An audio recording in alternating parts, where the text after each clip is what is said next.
For centuries, humanity has been told that we must choose a side. We are told that science and spirituality are locked in an eternal zero-sum war. We're taught to view them as two entirely different languages that can never be translated. On one side, you have equations, empirical data, peer-reviewed journals, and the rigid, unyielding laws of nature. On the other side, you have faith, wonder, the sacred, and the supernatural. Events so extraordinary that we drop to our knees and call them miracles. By default, most of modern society defines a miracle as a magic trick. We treat it as a moment where the creator of the universe steps in, hits the pause button on the laws of physics, breaks the rules for a few moments to help someone out, and then hit play again.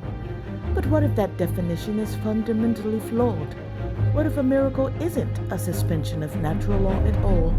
What if it is actually the elegant application of a higher, deeper physics, a set of laws that we are only just beginning to catch a glimpse of? Today, we are tearing down the wall between the rational and the regular, and we are completely redefining what a miracle actually is.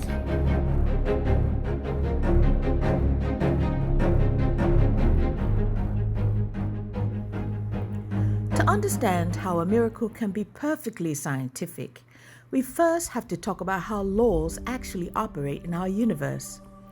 In the study of physics, we see a consistent pattern. A lower law always yields to a higher law. And when that happens, the lower law is not broken, shattered, or destroyed. It is simply superseded by a greater force. Let's look at a simple example that happens around you every single second. The law of gravity. Sir Isaac Newton taught us that if you drop an object, gravity dictates it must fall toward the center of the mass of the Earth. It's a baseline, predictable, mathematical certainty of classical mechanics. If an object is in mid-air, it must descend at an acceleration of 9.8 meters per second squared. Now, let me ask you a question. When the hand caught the apple, did a miracle happen? Was the law of gravity broken? Of course not. If you set up sensors around the apple, you would find that gravity is still pulling down on it with the same force it was a second ago. Gravity did not stop working. The law was not suspended.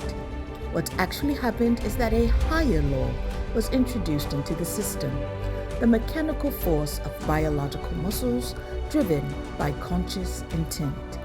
The lower law was intercepted by a greater one. Think about modern aviation. A massive steel Boeing 787 lifting off a runway seems to defy everything we understand about weight and mass. If you could take a video of a modern airport and play it for someone living 3,000 years ago, they would fall to their knees in absolute disbelief. They would call it a divine intervention or a defiance of nature. The sight of a massive steel structure defying gravity would not just be a technological marvel. It would be a total collapse of their physical reality. But the airplane is not defying nature at all. It utilizes higher laws, the laws of fluid dynamics, aerodynamic lift, and the Bernoulli principle. Yet, the true magic would be the video recording itself. By capturing that impossible flight on a glowing screen, you are not just showing them a machine that masters the sky. You are forcing them to witness the manipulation of time and light. They would not only fear the metal dragon in the clouds, they would be terrified by the magic window in your hand that trapped the ghost of the event for them to see. Now let's scale that exact concept up from airplanes to the cosmos. If human intelligence can use a higher understanding of physics to make 500,000 pounds of steel fly through the air, what would a higher cosmic intelligence do by utilizing the baseline fabric of space-time itself? Arthur C. Clarke captured a profound truth about human perception.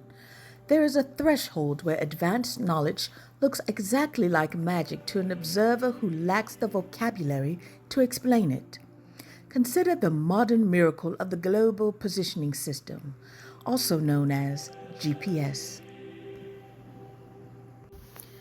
If you were to transport a traveler from the year 1400 into our present day and pull out a smartphone, they would not see a tool.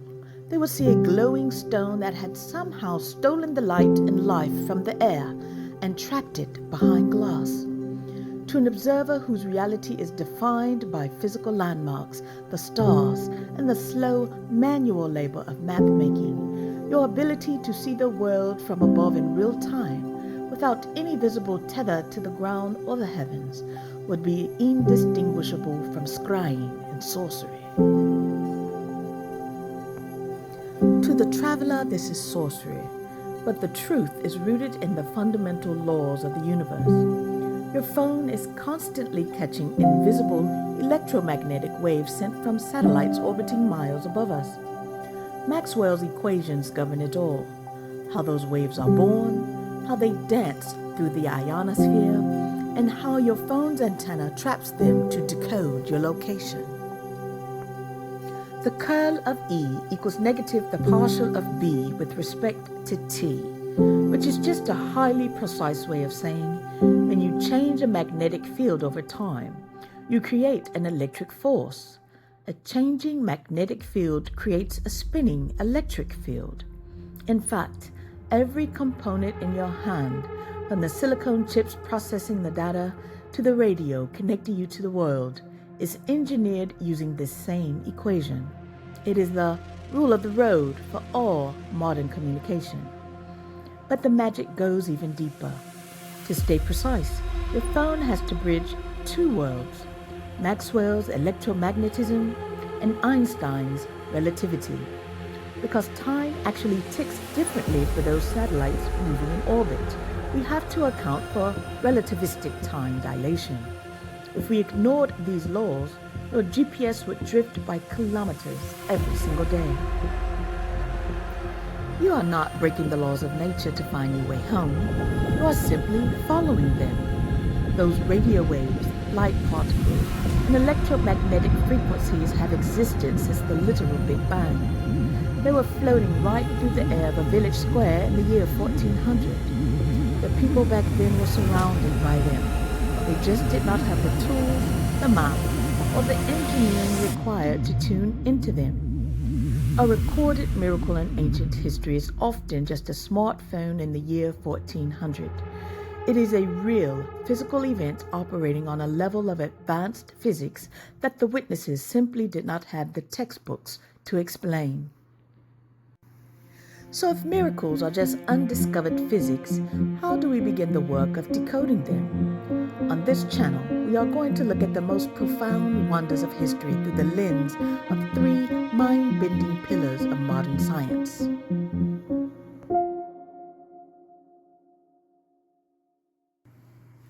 We are all familiar with Albert Einstein's most famous equation. It proves that matter and energy are not two separate things.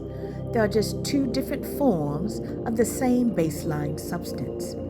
Matter is just highly condensed, intensely trapped energy. In the modern era, we know exactly how to turn matter into energy. That's the definition of nuclear physics. But what happens if you run that equation in reverse? What happens if you take raw, high-frequency energy and condense it back into physical, tangible atoms? When we read ancient accounts of food, objects, or materials appearing out of thin air, physics tells us that it is not a logical impossibility. It is a masterclass in localized energy manipulation. When we drop down into the quantum realm, the rules of our daily life completely break down. We find a phenomenon called quantum entanglement. When two particles become entangled, you can separate them by miles or light years, or put them on opposite sides of the observable universe. If you alter the spin or state of one particle, the other particle reacts and changes its state instantaneously, completely bypassing the speed of light. Albert Einstein was so unsettled by this reality that he famously dismissed it as spooky action at a distance. But it is real. And if the very bedrock of our universe allows for instantaneous, non-local connection without physical contact, it fundamentally changes how we view concepts like prayer, spiritual alignment, or a direct link between a creator and the creation. Visually and experientially, we are 3D creatures trapped on a conveyor belt moving through a 4D linear space-time continuum. Einstein showed us that space and time are inextricably linked. When physicists say human beings are trapped in a 3D world, they usually mean we only have spatial freedom in 3 dimensions. You can walk forward, step to the left, or jump up a flight of stairs. You have total control over your coordinates in those 3 spatial directions.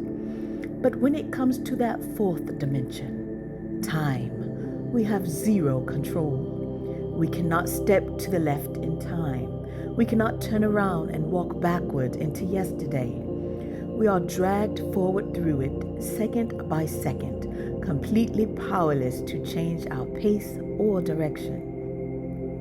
But modern theoretical physics, specifically frameworks like string theory, suggests that our 3 dimensions are just the surface. There could be 11 or more dimensions wrapped up in the fabric of space. Imagine a 2-dimensional creature living on a completely flat sheet of paper. If you push your 3-dimensional finger straight through their paper universe, what do they see? They cannot see your hand. They can only see a mysterious, floating circle that suddenly materializes out of nowhere, changes size, and then vanishes into nothingness.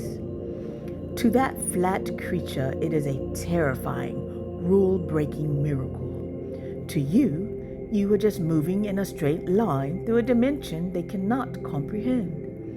If a higher intelligence exists outside of our restrictions, they would not just see you where you are right now. They would see your entire life from birth to death laid out like a physical landscape that they could walk across.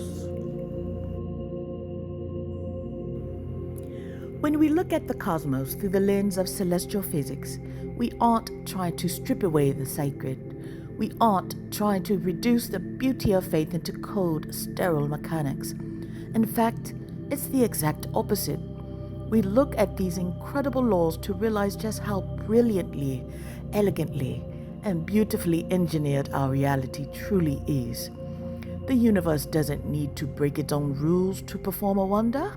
It just operates on a much bigger, grander rule book than humanity has been given credit for. If you are ready to look at science, history, and the unexplained through a completely different lens, hit that subscribe button, turn on notifications, and join me on this journey. Let's explore the blueprint of creation together. In our very next episode, we are going deep into the quantum realm to ask a massive question. Is quantum entanglement the literal physical mechanism behind spiritual alignment and divine connection? Thank you for listening. Keep looking up and welcome to the classroom of the possible.